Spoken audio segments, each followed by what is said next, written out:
السلام علیکم، صفی نیوز میں خوش آمدید۔ سعودی مرور اور جوازات نے کچھ اہم سوالات کے جوابات دیے ہیں، آپ کے ساتھ شیئر کرتے ہیں۔ ویڈیو کو پورا ضرور دیکھیں۔ سوالات میں ایسے سوالات بھی شامل ہیں کہ اگر آپ سعودی عرب سے خروج نہائے گئے اور بعد ازاں آپ نے شناختی کارڈ یا پھر پاسپورٹ میں نام تبدیل کیا تو سوال پوچھا گیا جوازات سے کہ کیا ہم نئے ویزے پر آ سکتے ہیں یا پھر نہیں۔ اس کے علاوہ وزٹ ویزے پر ڈرائیونگ، کفالہ کی تبدیلی، خروج عودہ، پاسپورٹ ایکسپائر وغیرہ تمام تر سوالات کے جواب جوازات نے دیا ہے۔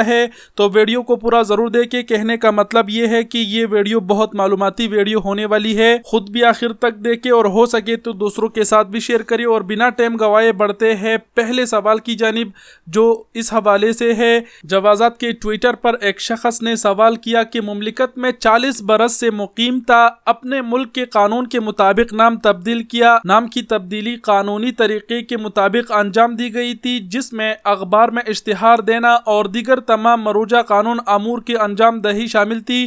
معلوم یہ کرنا ہے کہ کیا نام کی تبدیلی کے بعد دوسرے ویزے پر مملکت آ سکتا ہوں، یعنی ایسے تمام تر افراد جو سعودی عرب میں پہلے رہ چکے ہیں اور پھر سعودی عرب چھوڑ کر خروج نہائی جاتے ہیں اور وہ اپنے پاسپورٹ میں یا پھر شناختی کارڈ میں اپنا نام یا پھر والد صاحب کا نام تبدیل کرائے۔ تو اس سوال کے جواب میں جوازات کا کہنا تھا کہ وہ تارکین وطن جو مملکت میں مقیم تھے اور ان کے واپسی قانونی طریقے سے ہوئی ہو، ان پر کسی قسم کا کوئی کیس وغیرہ رجسٹر نہ ہو، وہ جب چاہے دوسرے ویزے پر مملکت آ سکتے ہیں، ان پر کوئی قانونی پابندی عائد نہیں ہوتی۔ تو یہ اس سوال کا جواب تھا۔ اگر آپ نے بھی اپنی شناختی کارڈ میں نام چینج کیا ہے، خود کا نام چینج کیا ہے یا پھر اپنے والد صاحب کا، کوئی مسئلہ نہیں، آپ آ سکتے ہیں۔ یہ میں نے بذات خود بھی جوازات سے پوچھا تھا، لیکن آج جواب بھی اردو نیوز پر آیا تو سوچا آپ لوگوں کے ساتھ شیئر کر دوں۔ ایک مثال کے طور پر ایک چھوٹا سا پوائنٹ آپ سب کو بتاتے چلو۔ دیکھو، جب آپ سعودی عرب آتے ہیں تو آپ کے اقامے میں اکثر اوقات نام غلط لکھ دیا جاتا ہے، جسے آپ چینج بھی کر سکتے ہیں، اور بہت سے لوگ جو ہے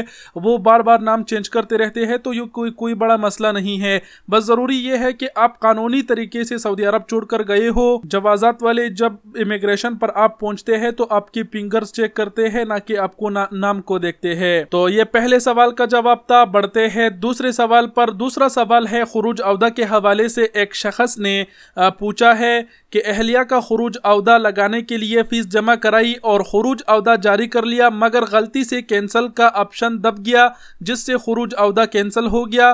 اسی وقت جب دوبارہ خروج عودہ کے لیے ابشر سسٹم سے کارروائی کی تو فیس کی عدم ادائیگی کی وجہ سے درخواست مسترد ہو گئی۔ معلوم یہ کرنا ہے کہ جو خروج عودہ استعمال نہیں کیا وہ غلطی سے کینسل ہو گیا، کیا اسی فیس میں دوبارہ خروج عودہ لگایا جا سکتا ہے؟ تو سوال کے جواب میں جوازات کا کہنا تھا کہ قانون کے مطابق جوازات کے حاصل کی گئی خدمات کی جمع کردہ فیس اس وقت تک قابل واپسی ہوتی ہے جب تک فیس کے مقابل سروس حاصل نہ کی گئی ہو۔ یعنی آپ نے سروس حاصل کیا، ایک بار ویزا حاصل کیا، دوبارہ کینسل کیا، تو آپ کا جو یہ فیس ہے یہ خلاص ایکسپائر ہو گیا، اب یہ واپسی نہیں ہوگا۔ اگر آپ فیس پیمنٹ کرتے ہیں اور جب تک آپ کوئی سروس حاصل نہیں کرتے تو وہ فیس پر آپ واپس حاصل کر سکتے ہیں، لیکن اگر آپ نے کوئی سروس جوازات کا حاصل کیا تو ایسا فیس پھر واپس نہیں ہوگا، اور نہ ہی اسی فیس پر آپ دوسرا ویزا جاری کرا سکو گے، نیا پیمنٹ آپ کو کرنا ہوگا۔ تو ایک سوال یہ تھا۔ بڑھتے ہیں اگلے سوال کی جانب۔ اگلا سوال پاسپورٹ کے ایکسپائری کے بارے میں۔ ایک شخص نے دریافت کیا ہے کہ خروج عودہ پر گیا ہوا ہوں، پاسپورٹ کے ایکسپائری میں 2 ماہ کے قریب باقی ہے، کیا اسی پاسپورٹ پر واپس آ سکتا ہوں؟ تو سوال کی جواب میں جوازات کا کہنا تھا کہ اس حوالے سے متعلقہ فضائی کمپنی کی ضوابط پر عمل کیا جائے۔ امیگریشن قانون کے مطابق یہ ضروری ہے کہ جس وقت غیر ملکی افراد مملکت میں داخل ہو ان کے پاسپورٹ ایکسپائر نہ ہو، کارآمد پاسپورٹ پر ہی ادارہ امیگریشن کی جانب سے انٹری دی جاتی ہے۔ سمجھ گئے کہ نہیں سمجھے؟ شارٹ کٹ میں بتاتے چلوں کہ اگر آپ کے پاسپورٹ میں 5 دن بھی باقی ہو تو تب بھی آپ آ سکتے ہیں، کوئی مسئلہ نہیں۔ ایئرپورٹ پر آپ کا پاسپورٹ چیک کیا جاتا ہے، اگر اس میں تھوڑی سی بھی مدت باقی ہو تو آپ کو انٹری کر دی جاتی ہے۔ اگر پاسپورٹ ایکسپائر ہو تو پھر انٹری آپ کی نہیں ہو سکے گی۔ ایسی صورت میں آپ کو پھر اپنے ملک میں ہی نیا پاسپورٹ بنوانا ہوگا، پرانا اور نیا پاسپورٹ لے کے آپ کو سعودی عرب آنا ہوگا۔ تو ایک سوال یہ تھا۔ بڑھتے ہیں اگلے سوال پر جو جوازات سے پوچھا ہے۔ کفالہ کی تبدیلی کے حوالے سے ایک شخص نے دریافت کیا کہ کمپنی نطاق احمر یعنی ریڈ کیٹیگری میں ہے، اس صورت میں کفالت تبدیل کی جا سکتی ہے؟ تو اس حوالے سے جوازات کا کہنا تھا کہ وزارت افرادی قوت و سماجی بہبود آبادی سے رجوع کیا جائے، یعنی جو سعودی وزارت مواد البشری و تنمیہ اجتماعیہ ہے اس سے رابطہ کیا جائے، جہاں ایسے کمپنیاں جو وزارت کے قانون نطاق کے مطابق ریٹ کیٹیگری میں ہو، اس صورت میں وزارت افرادی قوت کے ذریعے کفالہ کی تبدیلی کرائی جا سکتی ہے۔ شارٹ کٹ میں آخر سے وضاحت کرتے چلے کہ ہاں، اگر آپ کی کمپنی بھی ریٹ کیٹیگری میں ہے تو آپ سعودی مواد البشریہ میں سے رابطہ کر کے اپنے کفالہ کی تبدیلی کر سکتے ہیں۔ بڑھتے ہیں اگلے سوال کی جانب، جو محکمہ ٹریفک یعنی سعودی مرور سے پوچھا گیا ہے۔ ایک شخص کی جانب سے دریافت کیا گیا تھا کہ وزٹ ویزے پر مملکت آنے والے جن کے پاس انٹرنیشنل ڈرائیونگ لائسنس ہو